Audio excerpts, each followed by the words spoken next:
Hello, કેમ છો? નમકીન અને સ્પેશિયલી ચેવડાના શોખીન લોકો માટે આજે એક સરસ મજાની રેસીપી બનવાની છે. Yes, I am talking about પૂનાનો જે લક્ષ્મીનારાયણનો ચેવડો આવે છે, સોલાપુરી ચેવડો જેને કહી શકીએ આપણે, મહારાષ્ટ્રીયન ચેવડો, એ બનવાનો છે. આ ચેવડાની ખાસિયત એ છે કે એનો મસાલો, જો મસાલો તમે આ રીતે બનાવશો, હું જે રીતે બતાવીશ એ રીતે, તો એક્ઝેક્ટ તમારો ચેવડો લક્ષ્મીનારાયણ ચેવડા જેવો બનશે. તો ચાલો જોઈએ રેસીપી. સૌથી પહેલાં મસાલો તૈયાર કરીશું. એક પેનમાં 1 ટેબલ સ્પૂન ધાણા, અડધો ટેબલ સ્પૂન વરિયાળી, 1/2 ટેબલ સ્પૂન જીરું, 4 થી 5 નંગ લવિંગ, 2 ટુકડા તજના ઉમેરી એને 2 મિનિટ માટે રોસ્ટ કરી લઈશું. એક બોલમાં કાઢી લઈએ.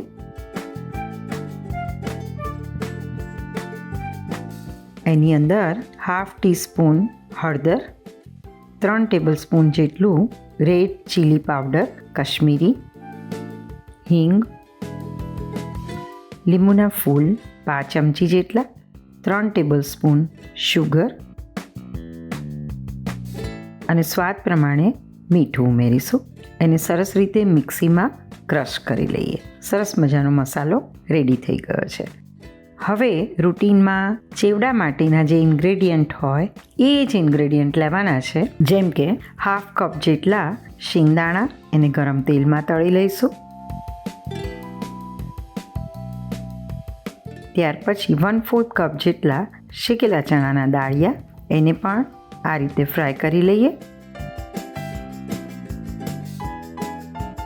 કાજુના ટુકડા ફ્રાય કરી લઈશું. દ્રાક્ષ મૂકીને તરત જ કાઢી લેવાની છે, નહીં તો બળી જશે. પ્રમાણ વધતું ઓછું કરી શકો છો. કોકોનટ એની આ રીતે ચીરી કરી એને પણ તળી લઈશું. લીમડાના પાન 10 થી 15 નંગ ફ્રાય કરી અને ક્રિસ્પી કરી લેવાના છે. ત્યાર પછી જાડા પૌવા, જે બટાકા પૌવામાં વાપરીએ છીએ ને, એ લેવાના છે. એને પણ આ જ રીતે જાળીવાળો વાટકો કહો કે ગળણી કહો, જેને તેલમાં મૂકી અને આ બધી વસ્તુઓ તળી એ જ રીતે પોહાને પણ તળવાના છે.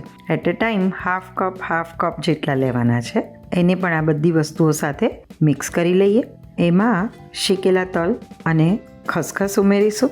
ત્યાર પછી આપણે જે મસાલો તૈયાર કર્યો છે, ખાટો, મીઠો, તીખો, એ લગભગ 4 ટેબલ સ્પૂન જેટલો એડ કરીશું. સરસ રીતે મિક્સ કરી લઈએ. જુઓ કેટલો સરસ કલર આવ્યો છે. ટેસ્ટ પણ બહુ જ સરસ છે, એક્ઝેક્ટ લક્ષ્મીનારાયણના ચેવડા જેવો. તમે ઈચ્છો તો આની અંદર તળેલું લસણ પણ એડ કરી શકો છો. એ પણ એક વર્ઝન છે. પણ દિવાળીમાં બનાવવા માટે લક્ષ્મીનારાયણનો ચેવડો આ રીતે બનાવશો, બહુ જ સરસ ટેસ્ટી બનશે. Thank you.